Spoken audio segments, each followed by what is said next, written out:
আপনি মসজিদে যাচ্ছেন না, যায়েন না, যায়েন না, যায়েন না, যায়েন না, হঠাৎ দেখবেন এতদিন তো ইমাম সাহেব ডাকছে আপনাকে হাইয়া আলাস সালাহ বলে বলে, হাইয়া আলাল ফালাহ বলে বলে আপনি দুনিয়ার জন্য যেতে পারেন নাই।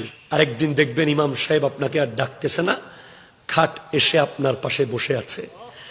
খাট সাহেব আপনাকে বলবে উঠে যাও, বহুত দিন সুযোগ দিয়েছিলাম।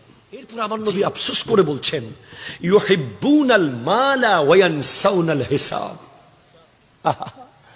মাল শুধু কামাবে, মাল শুধু কামাবে, এদিকে এদিকে টাকা, ওদিকে টাকা, ওদিকে টাকা, ওদিকে টাকা, ওদিকে টাকা, রোড থেকে, ব্রিজ থেকে, কাপড় থেকে, ঘর থেকে, বাড়ি থেকে টাকা টাকা টাকা, হিসাব নাই। কিন্তু হিসাব তো দিতে হবে। ওয়ান মালিহি মিন আইনা ইকতাসাবাহু, এই মাল কোত্থেকে কামাইছো? পাই পাই বলবে, জিজ্ঞেস করবে।